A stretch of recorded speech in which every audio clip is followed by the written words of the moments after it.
বন্ধুরা, লক্ষ্মী ঝাঁপি সিরিয়ালের আজকের পর্বে প্রথমেই দেখা যায় দীপ আর ঝাঁপি ছদ্মবেশে সেই গুন্ডা দুটোকে ঝুলিয়ে দিয়েছে এনে। তখন ঝাঁপি বলছে যে সত্যি করে বল যে আমার পিছনে এইরকম করতে তোদেরকে কে বলেছিল। গুন্ডা দুটো বলছে সে সোনা মস্তান, যিনি ডাকাতদের মাস্টার, আর সে ডাকাতি করে। তখন ঝাঁপি বলছে এদেরকে কোথায় পাওয়া যাবে, বলছে যে বাতাসপুরে একটা ক্লাবে থাকে। এদিকে সেখানে সেই সুকুমার পুলিশ কনস্টেবলটি এসেছে তার দলবল নিয়ে। তখন গুন্ডাদেরকে বলছে যে ওরা দুজন কোথায়। তখন বলছে যে ওরা দুজন বাতাসপুর গেছে। এবার ওই সোনা মাস্টার আর এই দেবাদেবী তিনজনে একসাথে ধরা পড়বে। এদিকে দীপ আর ঝাঁপি সেই বাতাসপুরের একটা ছদ্মবেশী অনুষ্ঠানে পৌঁছে গেছে, যেখানে বনবিবি ও দক্ষিণা রয়ের একটা অনুষ্ঠান, আর এই পরিচালনা করবে সোনা মাস্টার নিজে।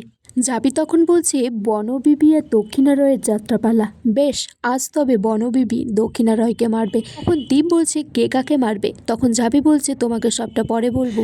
এদিকে বন্ধুরা, যাত্রাপালা শুরু হয়েছে সেই বনবিবি আর দুঃখীর গল্প, যেখানে সে বন্ধুদের সাথে মধু সংগ্রহে গিয়েছিল সুন্দরবনের জঙ্গলে, আর বাঘ তাকে হামলা করেছিল। তখনই দুঃখী তার মায়ের দেওয়া কথা হিসেবে সে বনবিবিকে স্মরণ করে। সেখানেই বনবিবি সেজে আসে ঝাঁপি নিজেই।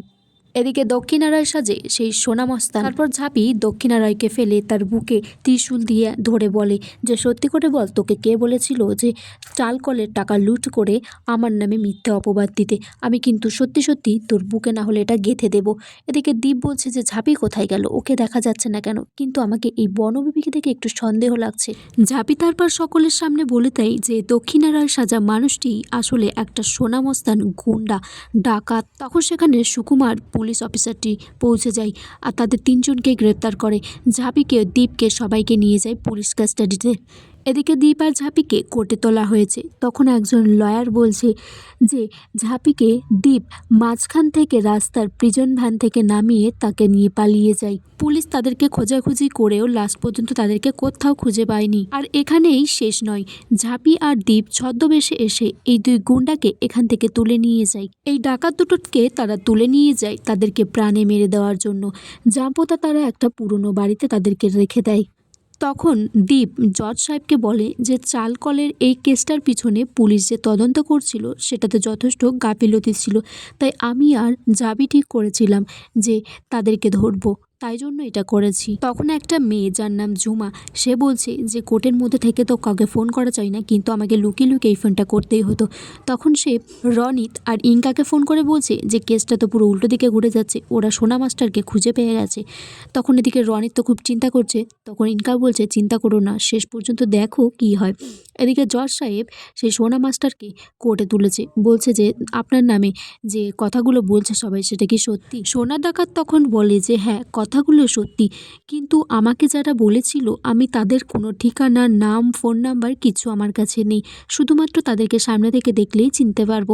এদিকে রনি তো ইনকাকে বলছে যে অন্য কোনো চিন্তার বিষয় নেই, আমাদের কোনো পরিচয় সেই সোনা টাকাদের কাছে নেই, কিন্তু আমাদেরকে দেখলেই চিনতে পারবে, এইটাই কি কম চিন্তার।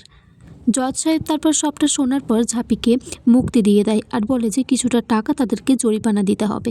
বন্ধুরা, আগামী পর্বে দেখা যায় একটা অনুষ্ঠান যেখানে পেপারে ছাপা হয়েছে বিউটি উইথ ব্রেন।